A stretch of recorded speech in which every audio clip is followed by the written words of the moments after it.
Hello students, सुप्रभात, good morning, आदाब, सत श्री अकाल। आप सभी को मनोज खंडेलवाल की तरफ से नमस्कार, हार्दिक अभिनंदन। आप सभी का हिंदी यूट्यूब क्लास चैनल पर। आपको पता होगा कि हमने आपको ये बताया था कि हम विगत 15 या 16 दिन से आपको तैयारी करा रहे हैं और जितना हो सके आपको देने की हम कोशिश कर रहे हैं।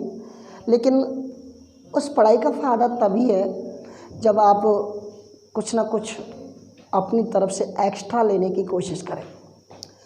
दोस्तों, कुछ पाने के लिए कुछ खोना तो पड़ता है। वैसे ही इस वैश्विक महामारी के दौर में देश ने बहुत कुछ खोया है। अर्थव्यवस्था की जो गाड़ी है वो पटरी से उतर गई है। हर तरह की समस्याओं से देश ग्रस्त हो चुका है। लेकिन आवश्यकता है देश मजबूत इरादों के साथ जिस तरह खड़ा हो रहा है, कोरोना जैसी वैश्विक महामारी से लड़ रहा है, उसमें हम सबका भी एक जिम्मेदार नागरिक की तरह कर्तव्य बनता है कि देश की जिम्मेदारी निभाने के साथ साथ हम अपने कुछ कर्तव्य हैं उनको भी पूरी तरीके से पालना करें। और कर्तव्य हमारा ये कहता है कि हम अपनी पढ़ाई का बहुत साथ तरीके से निर्वहन करते चले जाएं। ऐसे हम बता रहे थे कि हमने हमारा टॉपिक शुद्धिकरण पर ध्यान केंद्रित किया था और शुद्धिकरण में मैंने आपको बताया था कि हमने शुद्धिकरण में सबसे पहले संज्ञा संबंधी शुद्धिकरण पढ़ा। उसके बाद हमने आपको सर्वनाम संबंधी शुद्धिकरण बताया। उसके बाद विशेषण संबंधी शुद्धिकरण बताया। तो इस चौथे पर हमने क्रिया संबंधी शुद्धिकरण बताया, पदक्रम संबंधी शुद्धिकरण बताया, क्रिया संबंधी शुद्धिकरण बताया, लिंग वचन संबंधी शुद्धिकरण बताया, पदक्रम संबंधी बता दिया था। अपन आज इसके लास्ट टॉपिक पर चलते हैं।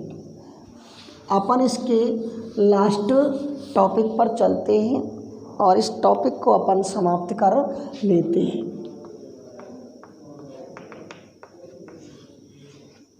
देखिए, शुद्धिकरण में हम अपने लास्ट टॉपिक पर चल रहे थे और टॉपिक था हमारा कर्ता कर्म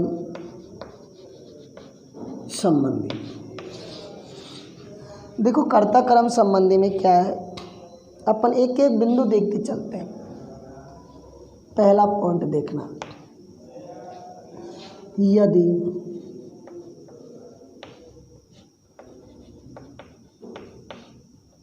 कर्ता और कर्म दोनों ही कर्ता और कर्म दोनों ही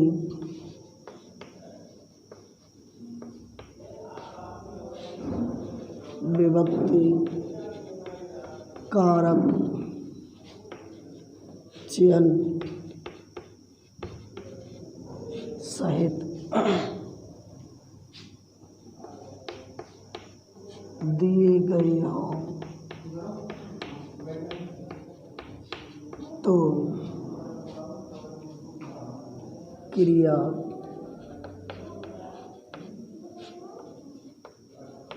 हमेशा पुल्लिंग व एक वचन में होती है। पहला अपन एक नियम बना लिया साहब कि यदि कर्ता और कर्म दोनों ही विभक्ति कारक चिन्ह सहित दिए गए हों तो क्रिया हमेशा पुल्लिंग व एक वचन में होती है। ये हमने आपको पहला नियम बताया कि यदि कर्ता का कारक चिन्ह ने और कर्म का कारक चिन्ह को दिया गया हो तो वहाँ क्रिया जो होती है हमेशा पुल्लिंग व एक वचन में होती है, चाहे कर्ता और कर्म दोनों ही बहुवचन में क्यों ना हो। जैसे हमने आपको उदाहरण दिया, अब आप ये कहोगे कि कर्ता का कारक चिन्ह कौन सा है, कर्म का कारक चिन्ह कौन सा है। अब वैसे तो स्टूडेंट्स आपको पता होगा कि 10वीं क्लास में एक अलग से टॉपिक भी है कारक का, उसमें आप अलग से बिल्कुल अलग से पढ़ोगे प्रॉपर तरीके से, लेकिन यहाँ हमें इस नियम के हिसाब में भी थोड़ा सा कारकों के बारे में जानकारी हासिल होनी चाहिए, तो मैं थोड़ा सा लिख रहा हूँ बस। यहाँ मान लो अपन ने कारक लिख दिया, यहाँ हमने चिन्ह लिख दिया, इनका कभी कभी नाम ये और आ जाता है पर शर्त। पहले तो 9th क्लास में टॉपिक था स्पेशल। देखो सबसे पहले कारक हम बने कर्ता, कार्य करने वाला जो होता है, इसका चिन्ह है ने। कर्म, इसका चिन्ह है को। तीसरे पे चलते हैं करण, इसका है से। के द्वारा। चौथे पर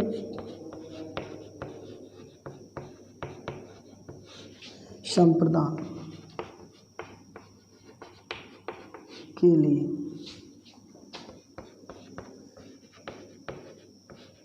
अपादान से अलग या पृथक।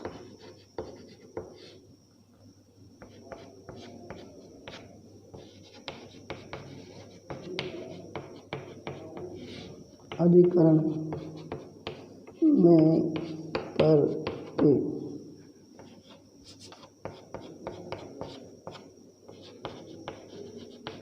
संबंध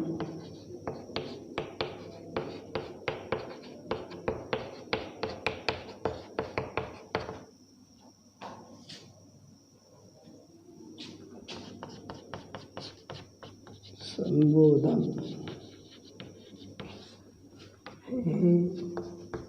ओ अरे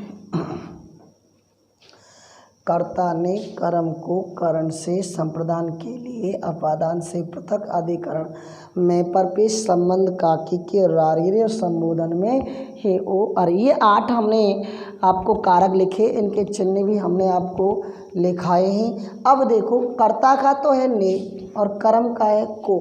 यदि ये किसी वाक्य में दोनों ही दिए गए हो, ने भी आ रहा है कर्ता का और को आ रहा है कर्म का, तो आपको पता होना चाहिए कि क्रिया हमेशा पुल्लिंग और एकवचन में आती है। देखो कैसे,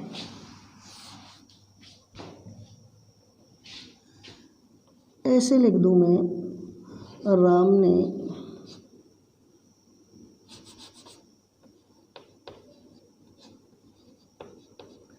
मीरा को पढ़ाया। ये अब मेरा स्त्रीलिंग है सर, मेरा स्त्रीलिंग है, लेकिन यहाँ पुल्लिंग आई है। क्यों? क्योंकि देखो ने भी आया है और को भी आया है, दोनों आ गए ने और को। जब दोनों ही आए तो क्रिया हमेशा पुल्लिंग और एक वचन में पाई जाती। जिसमें वो दूसरा उदाहरण लिखो, किसानों ने नेताओं को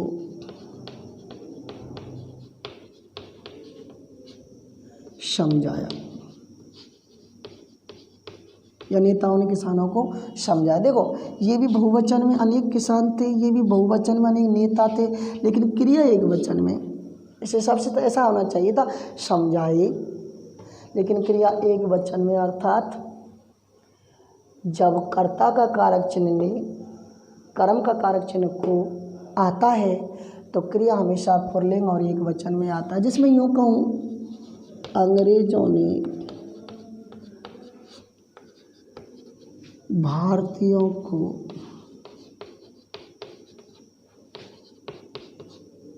बुरी तरह से मारा।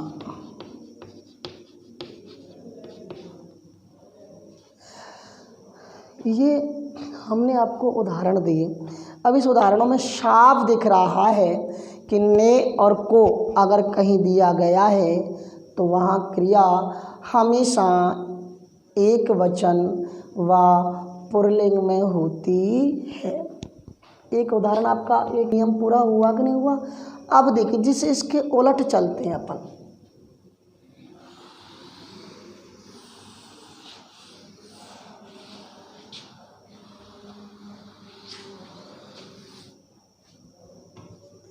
यदि दूसरा नियम,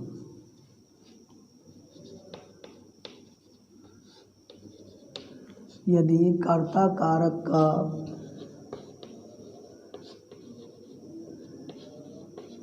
विभक्ति चिन्ह ने दिया गया है तो क्रिया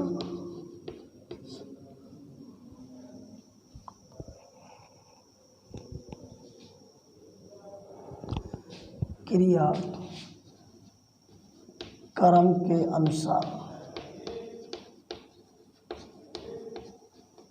क्रिया कर्म के अनुसार लगाई जाती है।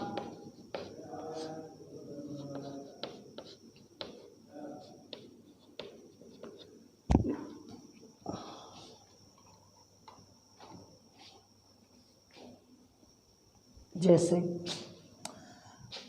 अभी तो आपने लिखा था राम ने, अगले नियम राम ने मीरा को पढ़ाया। अब देखो राम ने मीरा पढ़ाई, मैं यूँ लिखूँ मीरा ने राम को पढ़ाया। देखो दोनों ही वाक्यों में कर्ता और कर्म है। पढ़ाई ये स्त्रीलिंग है, ये पढ़ाया पुल्लिंग है। देख लो आप क्यों बदल गए। यहाँ कर्म क्या है स्त्रीलिंग तो क्रिया स्त्रीलिंग, यहाँ कर्म क्या है पुल्लिंग तो क्रिया।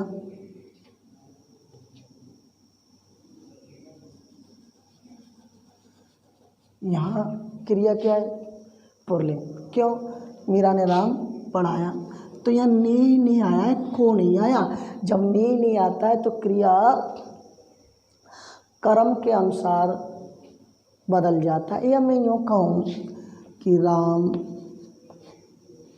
मीरा को पढ़ाता है या मीरा राम को पढ़ाती है। अब इसे कुछ समझे आप। चलो मैं अलग नियम बना ही लेता हूँ इसे।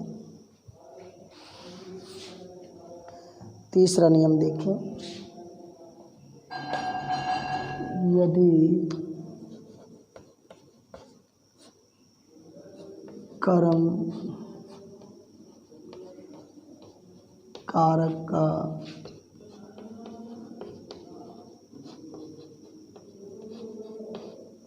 विभक्ति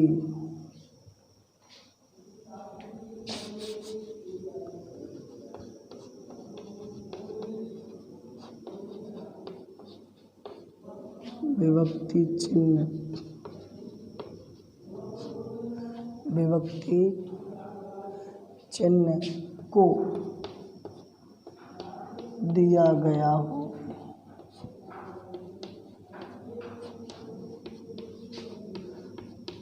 तो क्रिया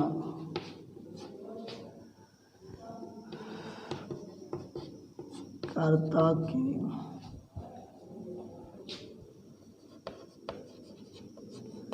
अनुसार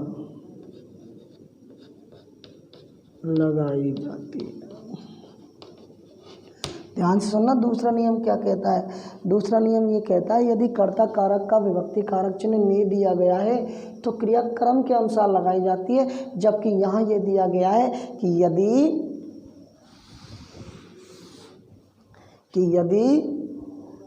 कर्म कारक का विभक्ति चिन्ह को दिया गया हो तो क्रिया कर्ता के अनुसार लगाई जाती है। जैसे मैं कहूँ कि राम ने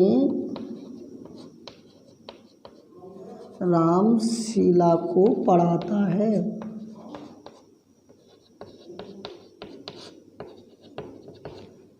अगर उल्टा कर लें, शीला राम को पढ़ाती है।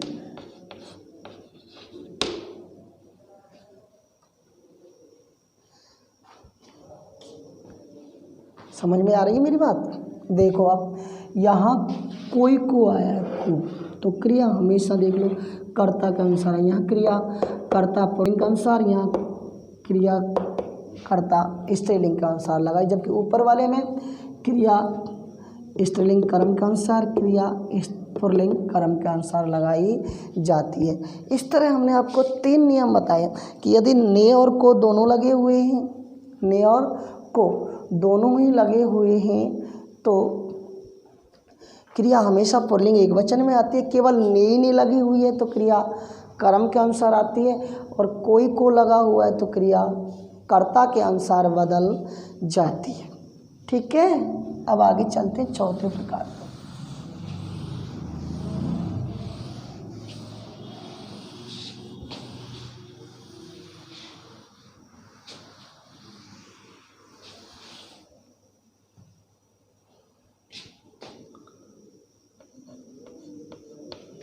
सम्मान देने के लिए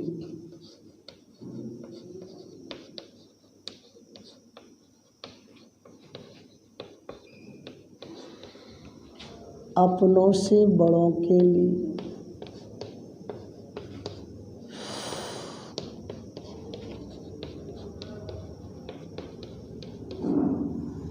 अपनों से बड़ों के लिए बहुवचन का प्रयोग किया जाता है।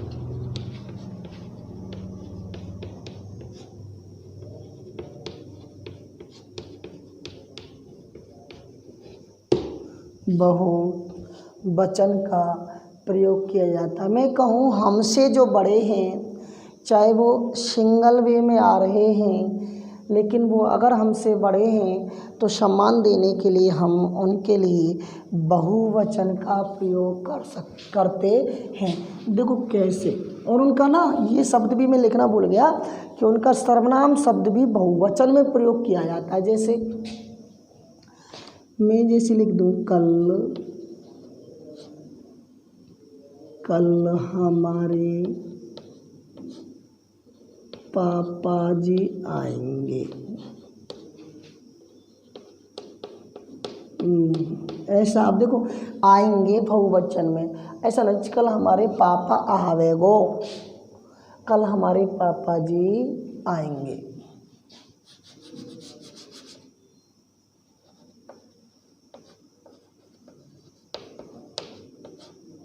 कल हमारे पापा जी आएंगे।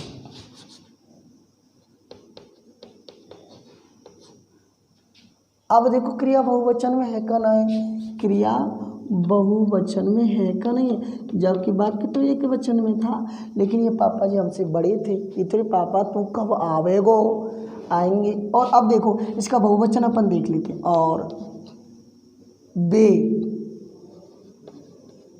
जलेबी लाएंगे। यहाँ देखो अब कल हमारे पापा जी आएंगे और वे जलेबी लाएंगे। यहाँ ये है बे, ये सर्वनाम है, सर्वनाम। इससे पहले हमने जब आपको सर्वनामों के बारे में बताएंगे, कभी मौका मिलेगा तो हम बता देंगे सर्वनाम क्या चीज़ है, ये भी आपको दिखा देंगे। सभी नाम कहलाते हैं संज्ञा। क्या कहलाते हैं? संज्ञा। नाम बराबर संज्ञा, संज्ञा बोले तो विशेष भी होता है। अब विशेष की जो विशेषता बताते हैं वो कहलाते हैं विशेषण, और विशेष के स्थान पर काम आने वाले शब्द जो हैं वो सर्वनाम कहलाते हैं। क्या कहलाते हैं? सर्वनाम। अब सर्वनामों में हमें 6 प्रकार के होते हैं। कितने प्रकार के सर्वनाम होते हैं? 6 प्रकार के। पुरुषवाचक सर्वनाम, ये सर्वनाम, वो सर्वनाम, उत्तम। अब वैसे तो हिंदी में पुरुष 3 प्रकार के होते हैं, उत्तम पुरुष, मध्यम पुरुष, अन्य पुरुष। अब यहाँ आपने इंग्लिश में देखा होगा, जैसे एक वचन करता, सिंगुलर सब्जेक्ट, बहुवचन करता। अब एक वचन में आता है ही, शी, इट, नेम, और बहुवचन में आता है दे, वी, यू, आई। अब देखो दे मीन्स बी। अब तो हम तो ऐसे भी लिख सकते हैं they we you I, they we you I we you, they हम तुम, दे हम ये भी, तो ये बहुवचन है। क्या है? बहुवचन है। तो ध्यान रखना, अपनों से बड़ों को सम्मान देने के लिए हमेशा बहुवचन का प्रयोग किया जाता है और उनका आने वाला सर्वनाम भी बहुवचन में ही प्रयुक्त किया जाता है। और उदाहरण देख लेते हैं आप। मैंने कल गुरु का दर्शन किया। ये वाक्य है हमारा कि मैंने कल गुरु का दर्शन किया। मैंने कल गुरु का दर्शन किया। अब यहाँ गुरु अकेला था, उसके हिसाब से तो एक वचन करता है, लेकिन नहीं जी, ये सम्माननीय, आदरणीय, पूजनीय, और इनके लिए भी हम बहुवचन का प्रयोग करते कि मैंने कल गुरु के दर्शन किए। इस तरह से तो जो क्रिया बहुवचन की है, नहीं है, मतलब जो हमसे बड़े हैं, आदरणीय हैं, हमें सम्मान देने लायक हैं हम उनको, तब हम उन्हें हमेशा बहुवचन में प्रयुक्त करते हैं। ठीक है। अगला नियम देखिए। अज्ञात संज्ञा हमेशा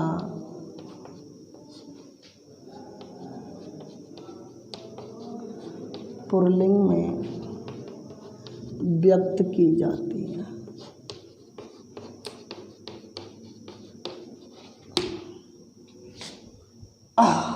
मैं आपसे ये कहूँ कि जो अननोन पर्सन है, जिन्हें हम जानते नहीं कि कौन है, वो हमेशा पुल्लिंग में ही प्रयुक्त की जाती है। मैं मान लो रात में, मान लो हम दोपहरी में सो रहे हैं हमारे घर ऊपर छत पर और गेट हमारा बंद है, तो किसी गाय ने आकर के खटखटाया, तो हम जब हमारी माँ ने हमको जगाया तो माँ हमसे ये नहीं कहेगी डायरेक्ट जा द्वार पर कौन खड़ी है, द्वार पर कौन खड़ी है। हमसे माँ ने यही कहा कि जाकर देखना बेटा द्वार पर कौन खड़ा है, द्वार पर कौन खड़ा है। तो जो अननोन होते हैं, जिनकी हमें जानकारी नहीं होती, वो हमेशा हमेशा एक पुल्लिंग में होते हैं, वो हमेशा पुल्लिंग में होते हैं। जैसे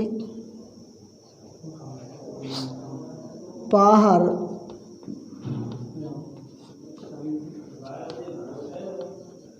कौन खड़ा है, चाहे गाय खड़ी हुई, चाहे हमारी मौसी खड़ी हुई, चाहे हमारी बहन खड़ी हुई, चाहे दादी खड़ी हुई है, लेकिन नहीं जी, अगर हमें पता नहीं है तो वहाँ हमेशा हमेशा पुल्लिंग व्यक्त किया जाता है। चाहे वो स्त्री है, लेकिन पुल्लिंग में ही व्यक्त किया जाएगा। जैसे चाय में कुछ गिरा है। अब ये थोड़ी कहेंगे चाय में कुछ गिरी है। अब मान लो हमें पता है, जैसे हमें पता है मक्खी, तो अपनी कहेंगे चाय में मक्खी गिरी। हमें पता है चाय में भैंस गिर गई, चाय में हाथी गिर गया, चाय में जंगली जानवर गिर गया, जो भी है। ये मत कहना कि साहब चाय में भैंस कैसे आ जाएगी, तो मेरे कहने का भी वैसे ही बोल दिया है। तो जहाँ हमें पता नहीं होता कि स्त्री है या पुरुष है, स्त्रीलिंग है या पुल्लिंग है, तो चाहे स्त्रीलिंग हो वो हमेशा और हमेशा पुल्लिंग में व्यक्त की जाती है। समझ गए मेरी बात को? हाँ, अब अपने केस के लास्ट बिंदु पर चलते हैं। देखो कैसे चलते हैं। यदि दो कर्ता या या अथवा, या अथवा से जुड़े हों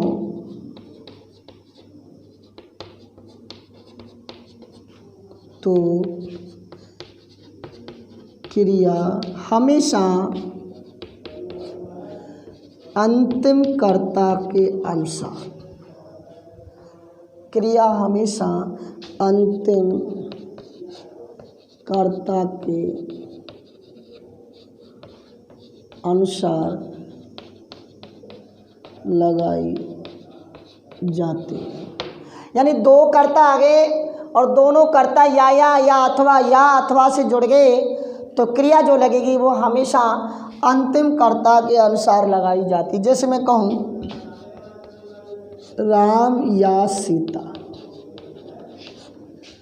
बाजार, ऐसे में यहाँ लिख लो सीता या राम बाजार। ठीक है, अभी बहुवचन का प्रयोग कतई नहीं होगा। देखो एक सिंगल है, या तो ये जाएगा या ये जाएगी, ये जाएगा ये जाएगी। अब ये स्त्रीलिंग है, अंतिम कर्ता क्या है? स्त्रीलिंग, तो जाएगी। अंतिम कर्ता क्या है? राम, पुल्लिंग है तो जाएगा।